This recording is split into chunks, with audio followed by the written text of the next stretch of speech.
So hello everybody, I'm here with Dalia, Dan Winter, as you know, and we had a bit of a challenge to talk a little bit more in depth and perhaps even personally about the story of Thoth. Yeah.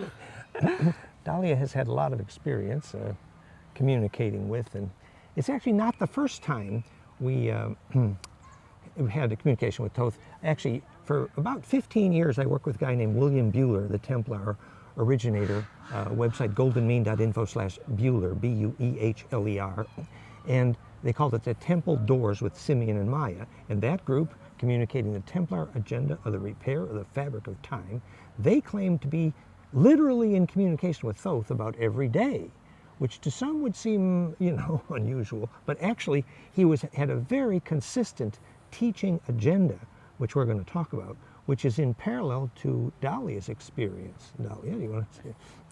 Yeah, it seems that I'm here on a very specific mission, and not so much about like information gathering or like specific plans. It's like I get my instructions in time, and they're definitely helping me in the background, and Thoth is guiding the whole process.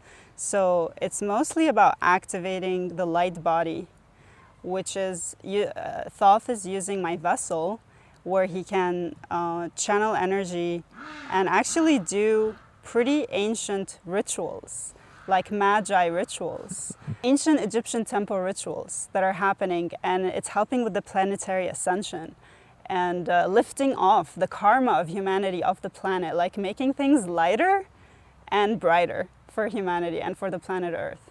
That we were talking a little bit about the fact that my old friends at Gaia TV just produced their new documentary on who is Thoth. And I think those people were very sincere, obviously, but at the same time, I mean vague mysteries, vague mythologies, and nothing like specific daily intentional communication. And I was thinking at that time of the story Dalia told about, I think she was in Berlin, and there was this schoolyard that was pretty much surrounded by 5G towers, messy. And Thoth was obviously aware that 5G and other related electrosmog was literally a threat to the connection of the souls of the children in that schoolyard, and took amazing action. Do you want to say a little bit more? Absolutely, yeah. And it's about clearing the parasitic entities. And I've been doing this work since then, and I've even been doing it here in Villefranche and Verneuil-les-Bains. And as I clear my vessel more, I could see clearly what I'm working with. So I perceive those entities as like shadow entities that I see either lurking off of the town. Like I can see, especially when the church bell rings, it almost like creates the sound vibration and it illuminates. I could see clearly where the dark entities are. And then I start my ritual. And what Thoth has been teaching me and guiding me to do and doing through me is we create a vortex field, essentially, in the sky.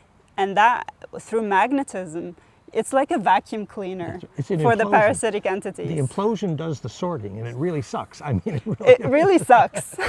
Actually, and at the center of the implosion, obviously, is the sorting, which brings us to one of the real points here, which is that, people argue about who was the personality and history of Thoth, and Lawrence Gardner said, Tahuti was later mispronounced DWD, and that was called the line of David in the Bible, is Thoth, and Thutmosis means the line of the Egyptian kings, which is sons of Thoth, and sons of Thoth is also the Grail bloodline, also. So the guy gets around. Yeah. But the point is that how we identify it's not about the personality or even the personal story so much, is the mission, underlying the mission, which Dalia was just describing, for example, literally redeeming these fractionating souls of the kids, and what they call the repair of the fractality of time, which is, remember, time is only a name for relative spin rate, so when spin rates embed and implode, they become centripetal and then self-aware. That's charge collapse. So it's actually the physics that identifies the fun part here. Yeah. And that's where we're going with this, is that if we understood the deeper science of, then we confirm the history story, actually. Yeah, and it's no longer shamanic work or magic. It's no longer like a mystery. What does the shaman do to dispel like negative energies? What does the exorcist do when they exorcise an entity out of somebody and they call in the Holy Ghost and they call in the Christ consciousness. Like these are frequencies that have like a signature. Like when you look at the picture of a photon of light, it looks exactly like a cross. You know, so essentially we're dealing with the physics of reality, and we're learning to manipulate these frequencies so that we can create a harmonic field for the planet and for humans to reside in, so that they can have the most aligned thoughts and fulfill their potential. And essentially their potential is to live their divine selves, to be their divine sovereign selves, and to be connected in the soul to the sun, to the stars, to the planet Earth, to the vibrations of what creates life on this planet. And that's so beautifully and exquisitely the essence of the Thoth story. You know, they call it tablets of Hermes or emerald tablets, and they say as above, so below, obviously meaning fractality. And Thoth Hermes is the caduceus, and Thoth Hermes is the design of the pyramid. And the pyramid's function is to take Earth Schumann harmonics, phase conjugate pump wave, implode that into the longitudinal array, which is both the collective unconscious and global wireless power. And that physics, as above, so below, obviously fractality, underlies this mission. So when the Templars said, we are repairing the fabric of time, and that Earth needs to restore its fractality or embedding in time, what that literally means is every time your body implodes in that frequency cascade called Schumann, which is the alpha-gamma frequencies of the brainwave of bliss. It's the same frequencies, also identical with what makes the pyramids work, and also identical with what makes plasma healing work, phi-ray, all that stuff. So when you get aligned with exactly those very specific frequencies, which is the perfect caduceus called phase conjugation, that enables the embedding and the charge collapse, which puts you in connection with, as Dalia would then say, inhabiting the longitudinal array. And the bigger the array you can That's what you would say. But yes, I would say the higher self. Yeah, well, the higher self, good. you know, embedding into that higher self personality or identity. Yeah, you're embedding in a larger array. You know, you're embedded in the array of the synapses of your brain, obviously, and that's a vortex, your consciousness, which is imploding, which is why consciousness is centripetal. But suddenly, if you can implode into a bigger array, you got a bigger eyeball. And that's Yes. what Dalia is seeing. You know, I hear it sometimes clairaudiently, but Dalia, Yeah, the reason I could see beyond this dimension and I could see what they call beyond the veil is basically cultivating an ability of seeing, which is a very workable skill that you can train. And it's through lucid dreaming that this ability can be cultivated, which essentially, when you inhabit the larger array, your eye then becomes the bigger eye. which is the symbol of the Yeah. Hermes, the Thoth.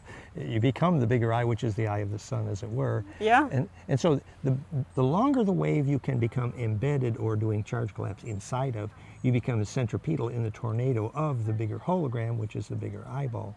And we have documented very extensively, you know, the triggering frequency signature charge collapse physics of clairvoyance, which is obviously embedding into the array, which is why sometimes in our plasma devices people get clairvoyant. They see through the body like a hologram. Or the kids, they make that same frequency signature in their brainwave just before they can see without their eyes, and suddenly they're seeing their dead grandmothers, and they realize, oh, you know, the kid became clairvoyant. So imploding into the array means you've identified with that array, and suddenly then that whole array is your eyeball, and that's what they say is the next dimension, which obviously they call it the next density. What they mean is the superposed axes of spin symmetry, which phase locked only constructively by golden ratio, obviously, how tetracube gets into dodec, etc. And so all that business of how you go to the next dimension used to be subjective, but now it's a very accurate electrical engineering science, which we could call hermetic, as in Thoth. Yeah, and it works in layers because Thoth, you can connect with higher self guide and then to the higher self of that higher self. And that's the son to father embedding. That is, of course, in the Jesus Isa story and how he connected to his father in heaven. Well, that is very similar to when I'm connecting to Thoth, and then from Thoth I'm connecting to Enki. And these are these levels of dimensionality that you can access it means you go deeper within yourself, and you implode into the bliss array of the higher dimension. And it can be actually physically demanding. Like, this is not physically easy, but this is why purifying your vessel, clearing yourself of like residual emotions, like entanglements, basically karmic entanglements, which all of us in the collective are engaged with. Like, this is the prime time for healing. Like, healing has never been so popular. So the entire collective, at least the majority, are occupied with self-healing and inner healing, because that is exactly the threshold that we're stepping into this new age, this illumination of our divine selves, bringing it into the physical body, into the physical existence. And that fits the story with Dalia had this amazing sort of initiation in the plasma of the Theraphi and later Phi-Ray, which we now know is phase conjugate, implosion, literally. But that, so I had, 20 years of Kundalini experience, and then I wrote a book on Enki, goldenmean.info/Enki if you want to read the book. And then our friend Anton Parks had Kundalini experience after, and then he wrote a book on Enki. Yeah. So why would, and why? This is, why does it always come back to Enki, right? This is what Dalia is saying, what Jesus Isa called Father in Heaven. Actually, you're coming to the fractal root of the genetic memory in that sense, literally the nub of the stem, literally the stem cell. And as you begin to identify that, which is called dedifferentiation, which is how you make stem cells, which is, by the way, one of the things we can do with phase conjugate plasma, the time reversal called dedifferentiation, which is an introduction to the physics of medbed, by the way. So all of the woo-woos out there saying, why aren't the medbeds here? My challenge to you is go learn the physics. It's time reversal, making the stem cell media, which actually then takes you back to the root of that fractal, called the stem of the fractal. So all of these things fit together once we see. So when somebody says, well, who was Thoth? Thoth is actually a name in this sense for the pure principle of. So in a sense, what we call the ancient gods, they're not names and personalities. Their name is their shape, is their service, which is one, which is the pure principle of. So you inhabit the principle. And when you feel the principle so deeply that you tingle inside and you identify with that principle, suddenly you are the center of that tornado. And as Jake is famous for saying, he said, well, as soon as you realize you are steering the tornado, you are no longer food for the parasites. Yeah, absolutely. And, it's time to bring these amazing thoughts and ideas into practice, because this is an incredibly experiential physical work that we're doing. We're not just like in the realm of thoughts, we're in the realm of being.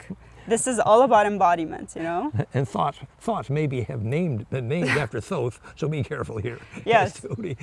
But the real name, the ancient Egyptian name, is ʿAw-RE, ģAW-RE, which was later pronounced Tahuti. Or Tahout, exactly. Tahoth, which then became TWT, became DWD, as Lawrence Gardner traced that history also. And it's interesting, it's similar to the Arabic word taht, which means below or under. And this experience is all about going to the root, and it starts at the stem, at the root chakra, at the bottom of the spine. And so when I think of Tahout and Taht and going below the surface, like going deeper within yourself to uncover all the treasures and all the memories, because essentially to the higher self array, gold is the memory. And essentially when we think about the harvesting, the parasitic entities, why are they dark? Why do I perceive them? Why do people perceive them as dark entities? Because they're shadow entities. They're not of the light. They're of the shadow. And the shadow is unexplored treasure. It's like James Campbell would say, it's the hidden treasure. It's the hidden cave where the treasure is. You have to be able to go into the dark and find that treasure of your soul and bring it to the light. And to get there, you have to confront your fears, right? And be okay with being in the dark and not seeing clearly where you're going, but you're following a sense. And that's the soul sense, and that's the inner sight that we all have. And when we cultivate how to follow that inner sight, we can then arrive at the treasure of our souls and implode into fractality so that we can retrieve not only the memories, but also the knowledge, the technologies, the practices. I've been, working with Thoth, and he has been through my body. We've been doing like ancient rituals and ancient temple rituals that they would do in ancient Egypt. And I know that from memory. It's like as I'm doing it, I'm remembering. It's so familiar, you know? So you give yourself permission to access this higher array, this higher memory. You know, you allow yourself to tap into something bigger than yourself, into a bigger understanding of yourself that can blow your mind. Literally, it can blow your mind.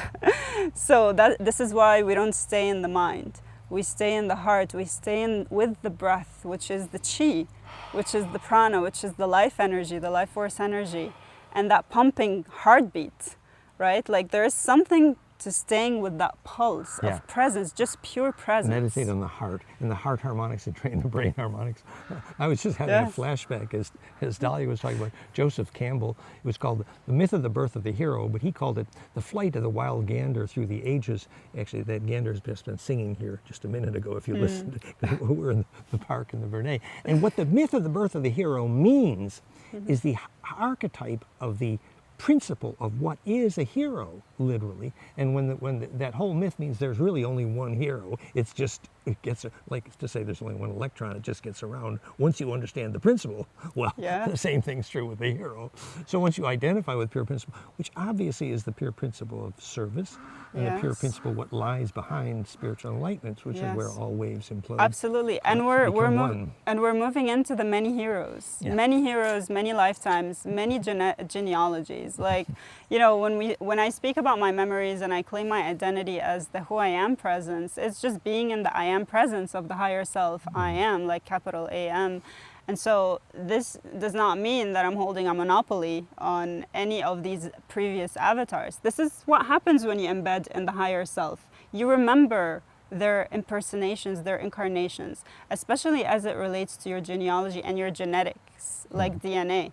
So Thoth has incarnated as Quetzalcoatl in South America.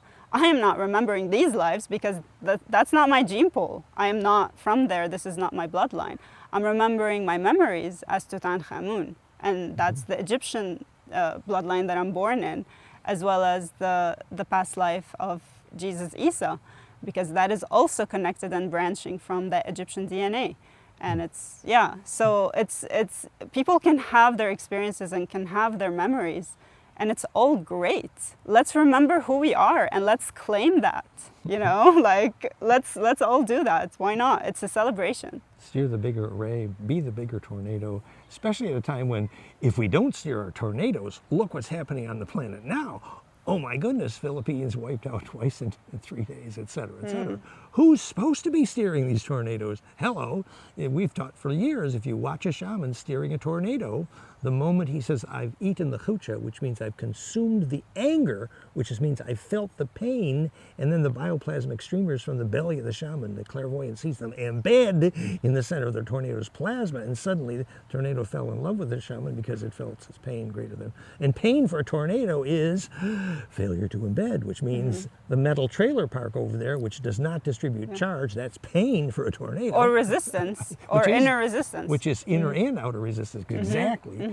So suddenly, now steering tornado means identifying yourself with the places where distribution is possible, like like in nature, like beautiful like right here in Vernay. Exactly, with the rivers and the trees. And speaking of which, maybe we want to announce a little bit, like we have some fun plans cooking up for people who want to come and be present here with us and explore some of these practices, like how to embed in the higher array. And definitely we're doing all kinds of energetic clearings here with the help of the Dragon Mother here in the Pyrenees, which she have like endorsed and guided me to do it for myself and for others. We've been having amazing like throat chakra clearings, all kinds of energetic clearings that just like, okay, we can blow this off like in a sitting, and then you become coherent in your vessel, and it allows for great changes, and it allows for this new beingness or this new identity of self, you know. Dalia has been embedded in the dragon array of the Migdal. Migdal means to tower, is in the amygdala of the towering brain when you have Kundalini or bliss. And so, and the dragon lines is like we say the last airbender. She's been calling the wind and calling the storms. Well, as you begin to embed in these magnetic lines of the sacred space, which for years we did tours here, the Grail Mysteries. So the summary, as Dalia says, that our, many years of work at fractalU.com, and now with our 5th International Conference right here, we're planning a longer-term school, and one of the campuses here is this gorgeous hotel right here in Verneuil-les-Bains, right behind us, actually. Yeah. And so there's a at least 4 to 6 month long program being planned right now, beginning in early April, week-long courses in all this cosmic stuff, the same stuff you've been hearing at Fractal U for years. Yeah. And we just talked to Annie Williams about Magdalene and the Dragon Lines coming to play for a week there, actually in June. The calendar will be published soon. So we're cooking on offering a major series of initiatory events, experiencing these dragon lines and talking. What did you say? And healing work also, like with Carlos and the family constellations, we're evolving that to include generational planetary constellation healing, Yeah. And Dalia said she met one of the major local ancient dragons, and she told her name. Yeah, and it's a great honor because I don't think they tell their name for everybody. She told me her name, and her name is Mama Rhea. That's the dragon mother. The little town up the road is called Rhea, and there's a place called the Pizza Rhea. but Mama Rhea is also Maria, so. And also the Maria. So her female humanoid. The name of the dragon self, queen. Yes, is Maria. That's real. And so this is a real living. The mother is here. Plasma being. And she's here. You can talk to them if. Yeah, and she's communicating from the dimension where she is. With me and with us, and that's the beauty of this work, is that presence. It's no longer you're praying by yourself in the dark and waiting to be heard. Well, actually the act of praying is inaccurate, because praying and pleading, unless it's done with a pure heart intention, with a knowingness that you are that presence, that Sophia Maria lives within you, that she is truly your mother, then it's like, I don't know, like it's not gonna work in the way that you expect it to, because we're not looking for a savior. We're looking for the embodied presence and that voice that we can hear clearly and feel clearly throughout our lives. Self-empowering, it's great. So in summary, more soon about this cosmic school. Stay tuned to fractalu.com. In the meantime, we're going to go back to the singing ducks here. Yeah. But we hope you've learned something about deep, empowering science and pure principle behind the Thoth, Hermes, Caduceus story, and seeing that we don't need to argue about the personality, because personality is a name ultimately for pure principle, which in this case is the principle, obviously, of implosion, fractality, the communion which heals. DNA implosion and the Caduceus technology. And Dalia has recently experienced some pretty dramatic healings associated with this dragon current work. So and more about that. We will share more about that in the coming weeks. More to come. So expect we've been witnessing miracles here, like truly. So cool. more about that. All right. More soon. Thanks, guys. The sun's going down. We'll see you soon. See you soon. Bye-bye.